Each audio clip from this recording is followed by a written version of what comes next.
I thought I might try and spread out from a TikTok a little bit this season and might give some YouTube videos a go. Obviously, they're going to be terrible quality because I've never done them before. Here I'm going to tier rank every Rabbitohs player from round 1 and round 2. This is something I might come back and revisit every few weeks. Maybe not every 2 weeks, but every once in a while. A desktop, so the way I'm filming this is going to be off my crappy old laptop, which has a terrible webcam, but we'll see how it goes. Alright, so we've now converted over to the laptop with the terrible webcam. This is the best I can do, so we'll see how we go. So we're ranking them off their performances in round 1 and round 2. Like I said, only the players who played in those games will be ranked on this list, so people like Latrell or that, they're not going to be here because they didn't play. But anyway, the tiers. So we've got the GOATs who are the players who have been the best players in these first 2 games. And we've got great, fine, just they were okay, and then not near their best, which I can tell you right now, not one of these players are going to be in that tier. Let's get into it, shall we? We've got David Mawali at the start. I think he's been great. I'll put him here. I don't have a mouse, so this is going to be terrible. I think he's offered yardage. I think he's getting better every season. I think this is really going to be his year to stand out. But in these first 2 games, I thought he's been great. I don't think he's been one of the GOATs, but I think he's been great for that forward pack. But he's been fine when he's come on the field. Obviously, in that first game, he was playing in the centre, and the Dolphins targeted that side, obviously, because he's very inexperienced out there. But like I said, he hasn't really had too many minutes. I think he played lock in the Dragons game. He came on lock late in the game, but he's been fine every time he's been on the field. He hasn't made mistakes, but he hasn't done anything spectacular either. Jai Arrow is next. Look, he got concussed twice in the Dragons game, but he was so... You know what? Stuff it. I'm putting him GOAT tier. I think he's just been excellent. Really offers grunt at the back row. I'd personally rather see Jai Arrow play down the middle, and I think later in the year we might see him move into that sort of position. But he's just a monster. He's a man-eater. He loves going out. He loves playing aggressive, which is what we really need to see from the Rabbitohs forwards this season. Campbell Graham, my favourite player so far this season. Actually, no, second favourite player, but just, do I even need to debate myself? He's GOAT tier. This is someone who did not play a single game in 2024 due to his sternum injury. 2023, he was the best centre in the competition at the early parts of the season. And, whilst he's not back to his absolute best, defensively, he has just been outstanding. And as South start getting some of their star players back, such as Alex Johnson out on the edge, I think that's only going to make him get better. But Campbell Graham's just such a good player, man. We really, really missed him in the 2024 season. I just hope he can stay on the park this year. Saliva Havili, he's been fine. Again, he started on the bench. He comes on, does his job. There's not too much to say about him. He's just, been in the middle. He's not been a standout, but he's just come on and done his job. Totola's in the same sort of boat, I think. I was surprised to see him starting on the bench this season because, he normally is one of the starting props. And he did miss a huge chunk of the 2024 season as well due to injury. But as you can see here, all 3 of the players I have in the fine tier are all players who start on the bench the last 2 games. Obviously, there's not much to judge them on because they don't really play as much minutes as the other players have. Next up is Jai Gray. Do I even need to say anything? Get right to the top of the GOAT tier. He has just been spectacular this season, and it's going to make it really hard when Latrell returns from his injury. Gray is currently second on the Daily M table. He's ran almost 500, 600 metres maybe in these first 2 games. I've lost count, it's just so much. But he's been probably the best player at the Rabbitohs so far this season, and I don't think we would have won any of those 2 games without him there. But when Latrell comes back, I'm pretty certain Latrell will be playing fullback, but I would put Jai Gray as that number 14 who can come on late in the half and late in the game when the opposition is just fatigued and just break the line, score tries, go through his speed. He's just such a good player, man. But obviously, it's just a hard question because, a lot of people want to see Latrell play centre. I think he's a fullback. He's on fullback money. He has to play fullback. But Jai Gray, man, he just has to be in this side. Okay, next up, we've got Bailey Bentley-Hape. And look, no disrespect because he is a debutant. He made his debut on Saturday against the Dragons. And when you're on the wing as a debutant, you're always going to be targeted by the opposition because, it's your first game. You're not as experienced in defence. And that's exactly what the Dragons did. Tyrell Sloan got most of his tries down that way. But I feel so mean doing this because he is a debutant, but I've got to put him in the air tier. He was sort of the reason we conceded a few tries against the Dragons on Saturday. It was his debut, so you've got to give him the benefit of the doubt. But out of all these players, I think he was probably one of the weaker ones. But I hate saying this. It sounds disrespectful, but that's just... I want to be fully honest in these videos, but I've got to put him in the air tier. Tallis Duncan will be joining his 3 fellow teammates who start on the bench in the fine position. Look at that. Every player that's played on the bench is in the fine position. But I've got him there for the exact same reason as I've got these other 3 guys who start on the bench. They come on, they've done their job, they did it well.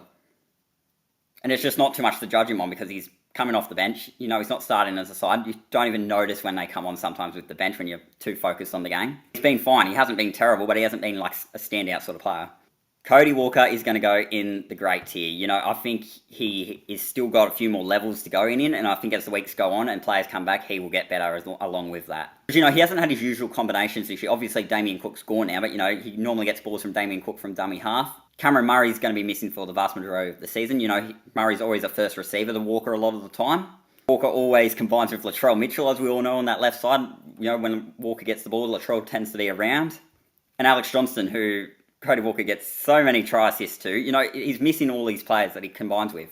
At least combines with very well. But I think as the weeks go on, players come back, Cody Walker's going to get better with that, because I think Cody Walker is still going to be in for a great year. Next up is Fletcher Myers. I don't like doing this either, but I'm going to put him in the air for the same reason as I had Bailey there. It's just he conceded, well, not just him individually, but that side is where the Dragons got a lot of their points on Saturday. Again, he's still a young player. You know, Dragons were always going to pamper that side, but unfortunately, defensively, I thought he was okay, but, you know, they conceded a couple of tries. But I feel like these two are going to be the only people down in this tier. And then that's no disrespect to them. I think they're great players, but that was just a little bit of a liability on Saturday. Lachlan Hubner next. I was a bit shocked when I saw him named at the starting lock when Murray was announced out, but he has been great. He just offers grunt. He's a completely different player than Murray. He just goes down the middle and he offers aggression. Similar to Davey Mawali, really, but just as a lock. And he has been suspended for the next 2 games, which I do think is utterly ridiculous, but he is a player that's really surprised me so far this season. I didn't know too much about him before arriving at the Rabbitohs, but now I understand why Wayne Bennett brought him from the Dolphins to the Rabbitohs with him. But I just love his aggression, and there's one more player we're going to be talking about when it comes to aggression that he's coming up very soon, which I think is going to surprise a lot of people where I actually put him on this tier list. Jack Whiten was suspended on Saturday against the Dragons, but in the Dolphins game, he was probably the best back. I'm putting him in the GOAT regardless. Defensively, just killed it against the Dolphins. I think Jack Whiten's in for a huge year at centre, especially with Wayne Bennett there. You know, obviously he came under Jason Demetriou, but Wayne Bennett's going to be using him in centre in pretty similar sort of circumstances. But he just showed a lot of leadership qualities in that Dolphins game, really drove the standards for the back line. And I think he gave a lot of the players around him confidence in the way he was just defending those Dolphins players. And obviously he returns this week against the Sharks, which we all know is going to be a very difficult game. It might have already occurred by the time you're watching this video, depending on when I get it out, because I'm not good at editing YouTube. But Jack Whiten was just awesome in that first Dolphins game. It was a shame to see him not play in the Dragons game, but I think he's been one of the best players. Well, in that first game, he was one of the best players. Keon Koloamatangi, he looks fit. He's consistent as always. I don't think he's in the same tier as these guys up here. I think he's been great in all those games, but he hasn't really had a standout moment as of yet. And I think in the coming weeks, he probably will move up to the GOAT tier. But that's all I've really got to say about Koloamatangi. He's just been consistent as he always is. There is a bit of background noise going on at the moment, so I really hope you guys can't see that, but we'll try and continue and hope it doesn't affect anything. Isaiah Tass, I'll put him in fine. I mean, he scored, obviously, the game-winning try against the Dolphins. He played okay against the Dragons. I mean, he wasn't a standout player, but he's just been fine. He hasn't made too many mistakes. He's just gone in there, done the job. And I think as players come back, Tass will probably slowly fade out of the side again, which is a shame because I think he's a talented young player, but he's definitely in the fine tier for me. Peter Mamouzelos. Look, in the Dolphins game, I probably would have put him here, but in the Dragons game, I thought he was here. And he's got a lot to play for now with Brandon Smith coming. He needs to prove himself as the number 9. So on average, Dolphins game he was here, Dragons game he was in great. I'll put him in the fine tier. But like I said, Brandon Smith coming to the club now, he needs to prove himself to be that starting number 9. And I think that did play an effect on last Saturday against the Dragons, where Smith wasn't a confirmed signing, but I'm pretty sure these boys knew that he was already going to be coming. And I really hope Peter Mamouzelos does get to keep this spot in the side, because he's been patiently waiting for his time in reserve grade for quite a few years now, and this is his opportunity. This year is his year. Next, Tyrone Munro, who only played the first half against the Dolphins, but in that first half he scored 2 tries, so I'll put him in the great tier. Well, unfortunately, he did injure his collarbone yet again, so he is going to be out for a couple of weeks. But he does look like another player who is going to go to another level. He's played for about 2 seasons now. He's got a lot more experience. I think, like I said, this is his year to really take the NRL by storm. These final 2 players, we've got Sean Keppie and Jamie Humphries. Next, we're going to do Sean Keppie.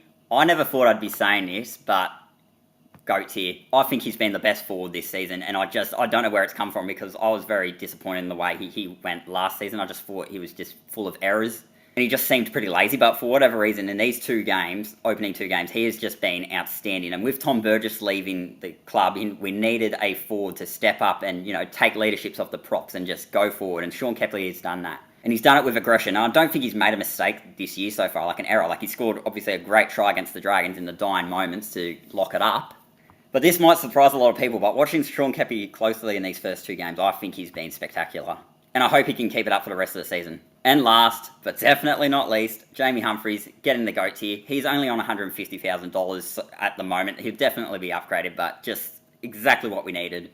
Like, he has only played 3 games in the NRL his entire career, 2 of them being these first 2 games for the Rabbitohs. And he just looks so comfortable and calm, like almost he's been playing for a couple of years now. especially when he took that field goal. Like, he just looked so calm in doing so. But I think for the time being, unless he gets injured or has a terrible game, he's going to be the number 7 for the foreseeable future. But I really hope he stays consistent because he may be the long-term halfback for the Rabbitohs. And that'll do it with this YouTube video, my first YouTube video in probably a very long time, if not ever. Yeah, I was tier ranking all the Rabbitohs performances from round 1 and round 2. Probably come back to this in a couple of weeks, up maybe around round 8, round 9, that sort of margin. But I know this video quality has been terrible, my audio quality is terrible, but I thought I'd give it a go. I've only got a laptop here.